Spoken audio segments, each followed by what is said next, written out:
Missy Franklin, 5 Olympic medals.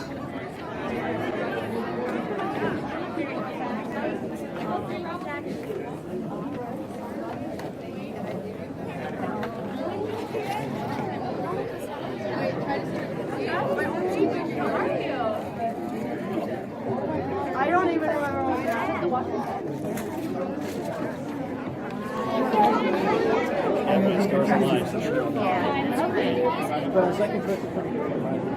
So you're not going to say how you usually feel crazy.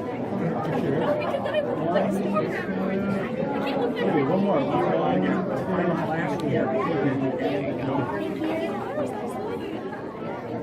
There's that one. Of course. I'm here for it.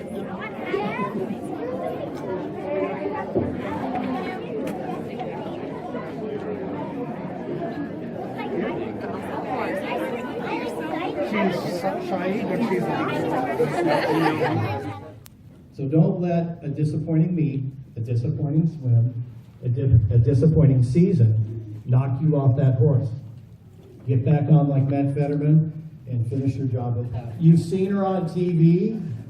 You know, we've gotten to know Missy over the years. I think every American swimmer has, by just watching her on TV and the interviews and the way she swims. Remarkable. Just for the record, 5 medals at the 2012 Games, 4 gold, 1 bronze. The following year, many gold medals at the World Championships, 6. American record holder in the 200 free, 100 back, 200 back, probably a few more that I'm missing. The current world record holder in the 200 meter backstroke. A gold medal at the 2016 Olympics. And one amazing feat that I want to point out to that table back there. Because guys, the 800 free relay we did at Husky, Missy would have taken your place. She was the first woman ever to break 140 in a 200-yard freestyle. That would have made our A relay at Husky. Pretty amazing. So there's the challenge for us, okay? But I think what most of us admire about Missy is her presence, her perspective, her attitude. It shines every time you see her on TV. And that's not the easiest thing to go through. We've had a couple young teenage phenoms in our own program that have faced similar situations. It's a lot of pressure that goes along with being a teenage phenom. The media puts pressure on you. USA Swimming can put pressure on you. There's a lot of pressure. Handling the pressure of being a great elite athlete at such a young age. That's a tough task. And she just did it wonderfully and is a great role model for all of us here tonight. So I'd like to welcome Missy Franklin to our opening race tonight.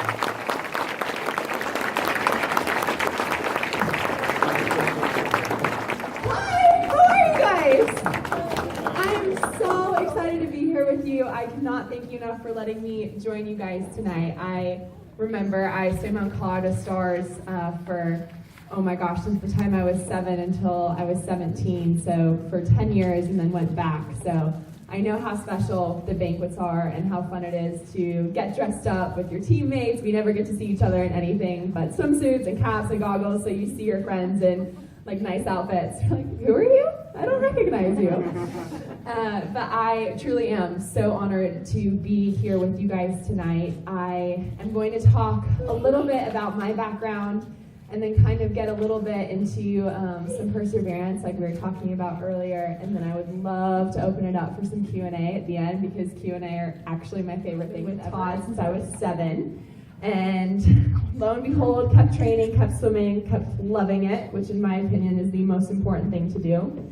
And when I was 12 years old, I qualified for Olympic trials. So, 12. So I competed in 2008 trials. I was 13 at the time. I was the second youngest person there. And I was just blown away. It was in Omaha. How many people have been to trials here or watched it? Okay. So it's crazy. Like, they have flames popping up on the side of the pool. They have waterfalls with people's name in them. Like, it is not a swim meet. It is a spectacle. It is the most amazing meet. And here I am at 13, and I'm like getting into warm up, and Natalie Coughlin is in the lane next to me, and Ryan Lochte is in the other lane next to me, and I'm just sitting there like shaking. I'm like, oh my gosh, this is so exciting! I have your poster on my wall, it's fine. Like, trying to play cool. I don't play it cool, not at all. So here I was, I went out, obviously had no intention of making the team whatsoever, but just wanted to have fun and really make it a learning experience. And it was so cool for me to watch the best of the best do what they do, and to watch how they warmed up, how they got prepared in the finals ready room, watching them compete. It was all so incredible for me at 13. And so we were driving back home to Denver after, and I remember looking up at my parents from the back seat, and I said, I want to be back here. 4 years from now, 2012, I want to be back at this meet, and I want to have a shot at making the Olympic team. I don't care what it takes. I don't care what I have to do. I want to have one shot, one opportunity. That's all I need. And my parents said, okay, let's do it. Let's make it happen. If that's your goal, we're going to help you get to it. And that final meet came where I needed to be ready. I knew that I would be because of the work that I put in each and every day. So, qualified for trials again. I went back in 2012, and at this point, I had been to a Pan Pacific Championships. I had been to my first World Championships in Shanghai. And to this day, that meet in Shanghai in 2011 is my favorite meet, because when you won a medal, they brought a brownie the size of your face to your hotel room with the medal color you won on it. So that was all the motivation I needed to swim fast, by far. No one else has done that. So top one, Shanghai 2011. So 2012 rolls around, trials are here, and I had a pretty successful World Championships. We kind of start talking about the pressure that the media starts to put on you, and at that point still, I was 17 years old, and everything had always worked out so well for me. Everything was easy. The equation was easy. You wake up, you go to practice, you work hard, and then at the end of the season, you go fast. That was it for me. And so that's what happened through London in 2012. I worked harder than I ever had before, and it showed in my times and in the way that I competed. And that Olympic Games was the most successful meet of my life, and it was an unbelievable experience, and there was just joy and happiness, and I barely remember a thing about it because it all went by so fast, and I look back and it's just such a blur. And that followed the next year with World Championships, and in 2013 in Barcelona, I set a goal to get a gold medal in every single race that I swam, and I worked for that every day. And the same thing happened. I worked harder than I ever had before, and I went out and I went best times at the end of the season. That's how it's supposed to work, right? So, came to college. I started school at Berkeley in 2014, and I finished up my sophomore year and decided to turn professional, which was kind of the plan all along. So I was able to be sponsored by Speedo, which is one of the reasons why I'm here tonight with you guys, and amazing people like United and Visa and GoPro and all of these incredible companies. And I was filming commercials in Hollywood, like, what? You guys, commercials. It was oh my gosh, it's unreal. I'm still sitting there like, what am I even doing here? I don't know. Why am I here right now? Why do you want me in your commercial?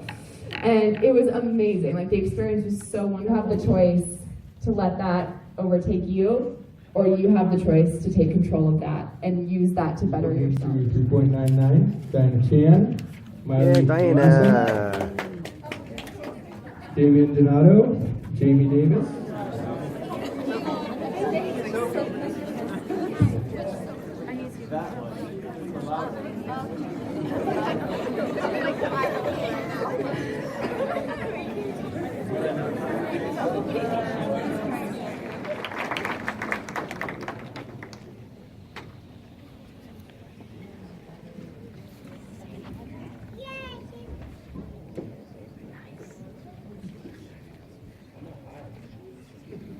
All right, in second place we have Diana Chan with $835. Diana. Wow, Diana. Are you gonna get one box? A six candy? Diana can put this with her 9 other backpacks that she currently has. All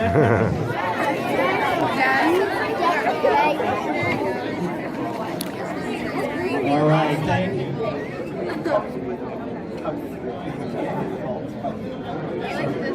you.